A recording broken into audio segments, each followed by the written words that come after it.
Hi everyone, welcome to the internet. So today's lesson is on ecosystems, and what we're hopefully going to be able to do by the end of today's lesson is to describe and explain the different levels of organisation within an ecosystem. So to start us off, what we've got on our screen there are 4 different images of life we find here on planet Earth. So in the top left we can see a kelp forest, so the kelp is the plant there. The top right we have a sea otter. The bottom left we've got sea urchins, the little prickly things at the bottom there you really don't want to stand on. And then the bottom right we've got a killer whale or an orca, whichever name you prefer. Now what I want you to do is just take a moment, think about how those 4 images are linked together, and then write that down in your books.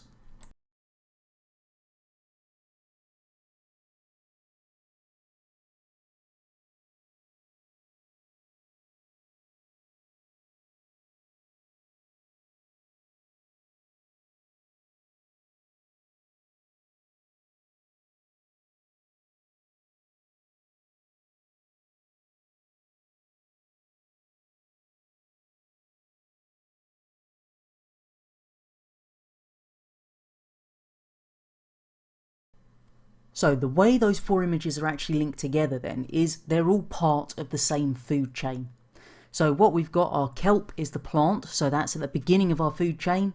The kelp is eaten by the sea urchins are eaten by the sea otter, and you can see him munching down on those in the picture, and then the sea otters get eaten by the orcas. So they're all interlinked organisms within one given area. Now, before we can go any further, then we actually need to know the definitions of a few important terms. Now, fingers crossed you've actually done some of this back in Key Stage 3 or even at primary school.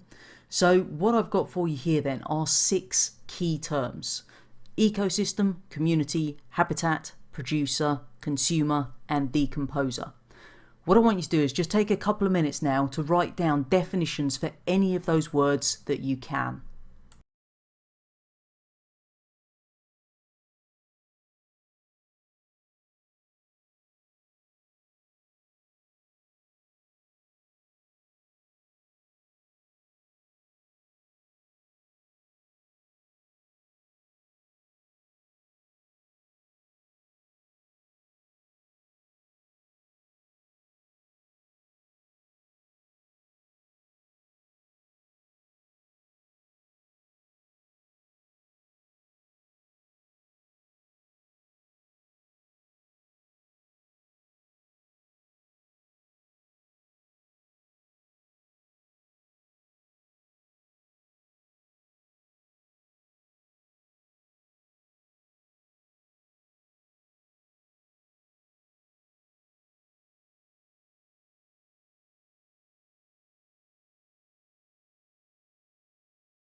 Okay, then let's see how we actually did here.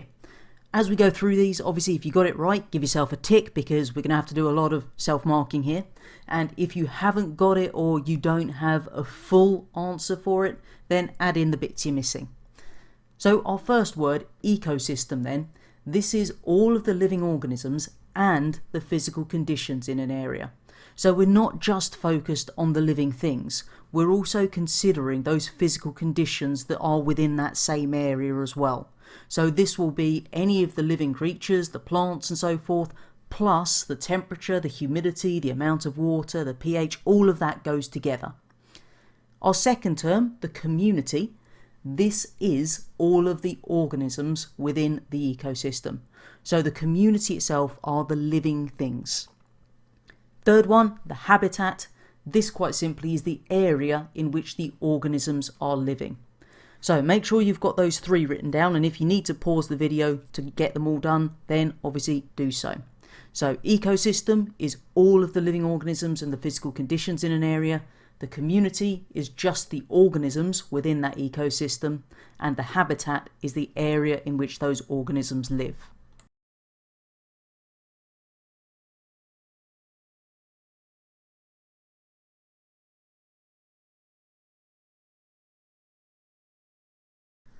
So here are the final three key terms that we need at this point: producer, consumer, and decomposer. Once again, double check if you got it right, give yourself a tick. If there's anything missing, then add it in as we go over them. When we're talking about a producer, these are organisms, first of all, so they're going to be some kind of a living thing that are able to make their own food by photosynthesis. So good examples here are all our plants, okay, things like algae. Because they're going to be taking the energy from the sun in order to carry out that process of photosynthesis to make their own food, they are producers. Second one, the consumers, they're again organisms, so they're living things that do not make their own food. So in order to gain energy, what these organisms have to do is eat others. Now, obviously make sure that anytime we're talking about a consumer, then it is an organism eating another organism. Good example here is pretty much any animal, in all honesty. The third and final one on our list are the decomposers. Now, these gain their energy by feeding on dead or decaying matter. So these will be things like our bacteria and our fungi. So make sure we've got all 6 of those key terms written down with their correct definitions. So let me know in the chat window how you did. Who got 6 out of 6? Who got 5? Give me a number now in the window. Let's just pop back to that first food chain we considered right at the beginning of our lesson then. So our kelp, sea urchin, sea otter, orca. Now, hopefully we do remember some of the basics here, that when we're actually using our food chains, then we've got those arrows that point in the direction that the energy is going. Now, what I've given you here then, using that food chain, is just an example of what could be a 6-mark question. So explain how energy from the sun reaches the orca, give as much detail to each phase as you can. So what I want you to do is think about how we can answer that question, and then in your books I want you to have a go at writing this down. Now remember, because this is going to be set out as a 6-marker, then we are going to be expecting proper sentences, but that's almost where it ends in science. Use the correct scientific terminology, capital letters, full stops, and put your answer down. Because it's a 6-mark question, I'm going to give you 6 minutes to do this. So pen to paper, explain how the energy from the sun reaches the orca, giving as much detail to each phase as you can.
Okay, let's see how you've done then. Now, because this is a 6-mark question, then what we've got are the 3 different bands of answer. So we've got a level 1, a level 2, and a level 3 answer. So read through your answer and let's see what you've got there. If you've said that plants are taking in energy from the sun and the animals are eating the plants, and that's kind of where your answer ends, then that's 2 marks for you. So give those points a little tick if you've got them and give yourself those marks. For the level 2 answer, you'd have that initial bit there, but you'd also be adding in a bit more detail. So in your answer, you've got plants are carrying out photosynthesis, and you're including the word equation for photosynthesis here, which hopefully we remember is carbon dioxide plus water makes glucose and oxygen. If you've got those, that's worth 4 marks. If you've only got one of them, so if you said that plants take in energy from the sun, animals eat the plants, and the plants make their own food or make their own sort of energy resource or glucose from photosynthesis, then you've got 3 marks. Then finally, if we're still going, then we're up to our level 3 answer. So this is where we're really adding in the detail. So if you've got in there that light energy is absorbed by the chlorophyll in our plants, that the plants are producing glucose, if rather than just the word equation, we've got the balanced symbol equation for photosynthesis, if we said that biomass is being transferred from plants to animals by them feeding or being eaten by the animals, and if we said that not all of the energy from the plants and the animals makes it to the next stage in the chain because it's lost due to respiration, you've got your full 6. So give me a quick idea in the chat window, how did we do? Give me a number out of 6 as to how you scored on that question.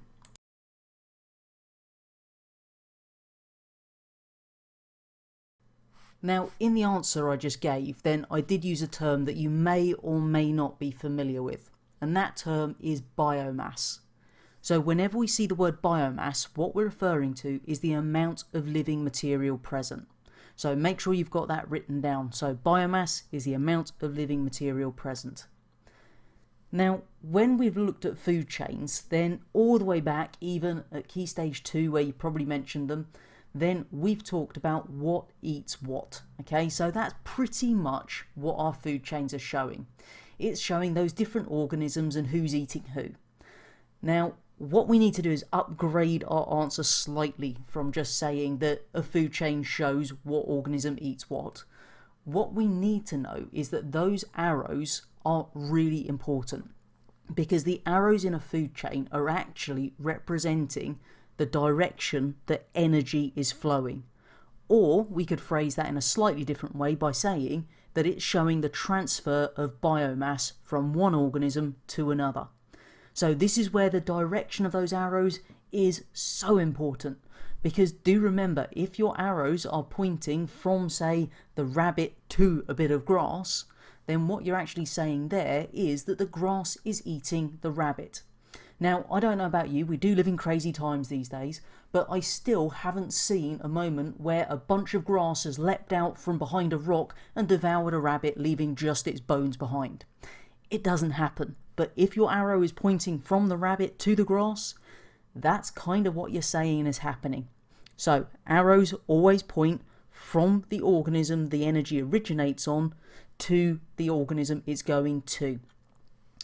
Now, there is another phrase we need to know here, another key term, which is trophic levels. So when we're talking about a trophic level, quite simply, it's a feeding level. So it's showing the position of an organism within a food chain or food web.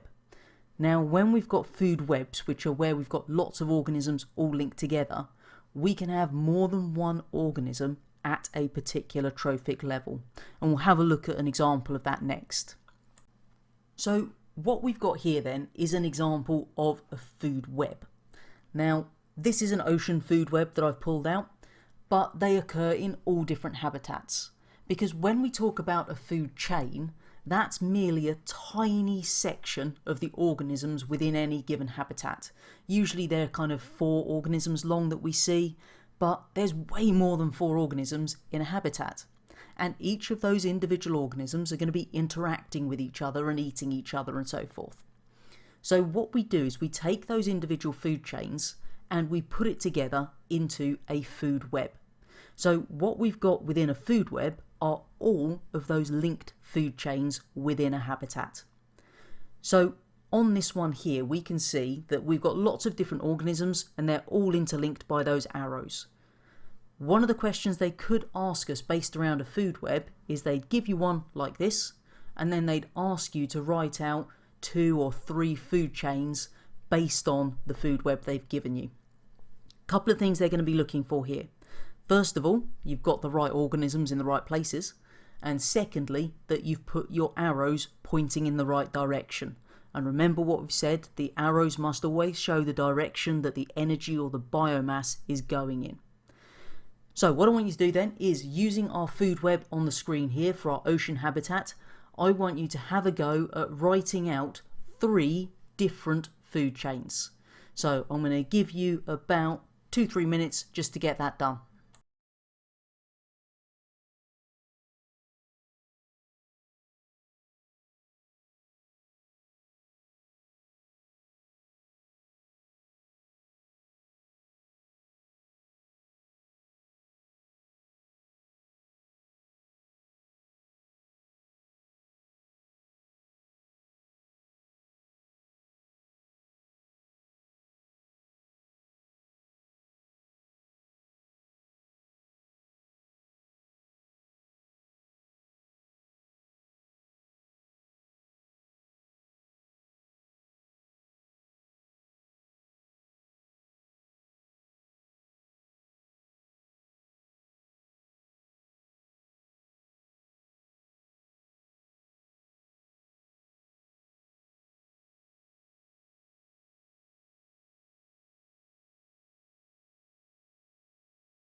Okay then, let's see how we've done with our food chains. Any of these that you've got right, then you're going to get 1 mark if you've got all of the organisms. I know I'm harsh, you don't get 1 each, it's 1 for all of the organisms in this. And then you can have a 2nd mark if you've got the arrows pointing from the right thing. Okay, so they should always be pointing from the thing on the left to the thing on the right. So we will start off. Give yourself a tick for any of these we've got right then, folks. Seaweed, crab, squid, elephant seal, killer whale. 1 chain. Seaweed, crab, squid, penguin, killer whale. That's chain 2. Seaweed, crab, squid, penguin, leopard seal, killer whale. That's our 3rd one. We could have phytoplankton, krill, blue whale. Phytoplankton, krill, fish, leopard seal, killer whale. Phytoplankton, krill, fish, seagull, leopard seal, killer whale. Phytoplankton, zooplankton, fish, leopard seal, killer whale. Or phytoplankton, zooplankton, fish, seagull, leopard seal, killer whale. I think I've got all of them there. If you think I've missed one, let me know in the chat window. Otherwise, add them up, see how many you got right. So just to finish off today's lesson then folks, what I've got is a little plenary task for you. I've given you a food web at the top, and then obviously based on what your target grade is, which hopefully you do know, either answer the up to grade 5 question if your max target is a 5, or if your target is greater than a 5, have a go at the grade 5 and up question. So again, we're looking at detail in these answers. So look at the food web, read the question carefully, and make sure that you are answering all parts of the question if there's more than one in there.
If you head on over to my website, then in the Internet School, you're going to find a few questions that you can have a go at as well after this lesson. Hope you found it useful, and we'll be back next week.